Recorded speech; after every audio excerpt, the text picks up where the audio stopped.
So now in this video, we're quickly going to make a fun circuit using a NPN bipolar junction transistor. This is a 2N2222A, and it's basically the same as a 2N2222, just slightly enhanced.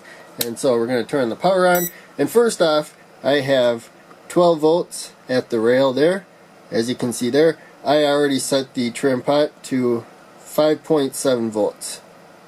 As you can see there, because we're going to be using the bipolar junction transistor, an NPN bipolar junction transistor, we're going to lose about 0.7 volts from the base to emitter, which will give us 5 volts, which will be used to set a certain amount of current.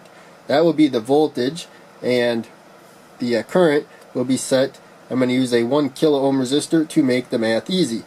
So 5 divided by 1000 is 0.005 or 5 thousandths, the same as 5 milliamps.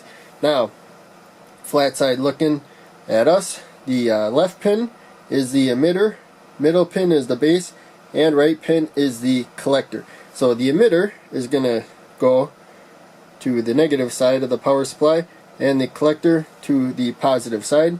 So we're going to stick the base, the middle pin, because that's where we're going to get our signal to the trim pot there.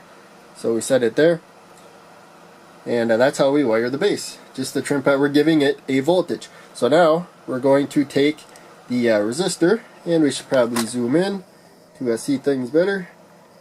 We're going to take the resistor and plug it from the emitter to the negative rail, which is the voltage at the output there is in relationship to the negative rail. So we're going to lose a diode drop of about 0.7 volts from base to emitter. So that will give 5 volts remaining to the resistor. In fact, we can measure that right now.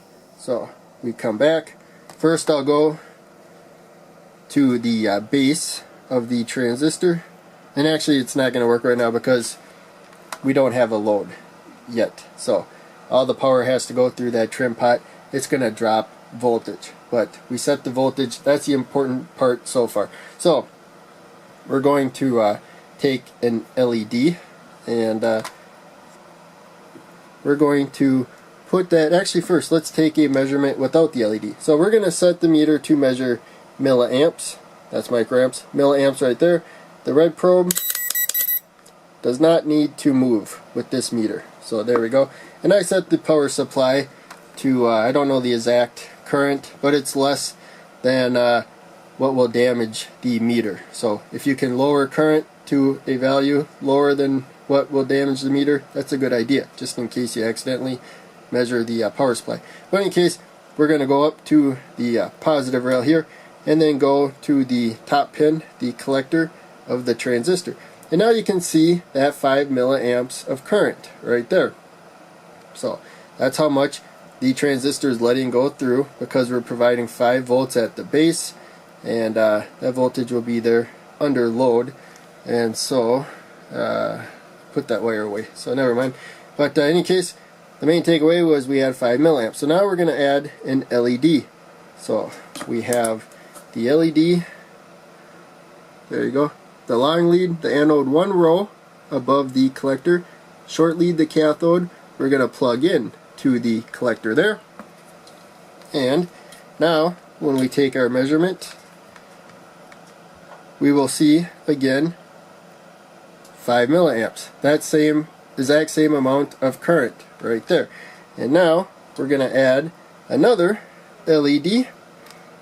So now there's 2 LEDs in series, and the transistor is going to limit the current to that 5 volts divided by 1000 ohms of resistance, 5 milliamps. And so we can bypass one LED or bypass the other. It's holding that current steady. So let's add another one in series. And one reason why I'm bypassing it is because with all 3 of them lit up, some of them might be parallel, but you bypass them and you can tell that they're in series. And we will add one more, and I think this is where it will meet the limit on the current holding steady and there it is. It's a little bit lower, so not terribly far off, but this looks like it's too much load for it to maintain the current. Let's also try adding a 220 ohm resistor, and so we're going to go just shy of the power supply, and I bet it holds because it doesn't have a voltage drop. So there we go, it's holding the voltage, so it's actually going to absorb some of the power. We're taking some of the heat off of the transistor by having the resistor, so it's going to limit the current not all the way down, because it's a 12 volt power supply, not down to 5 milliamps, but somewhere above 5 milliamps. The transistor will take care of the rest and hold it steady there. So in any case, this is just a fun circuit, single transistor current supply. It current sink actually, but a lot of times it's called a current source because it's the source of providing a certain amount of current.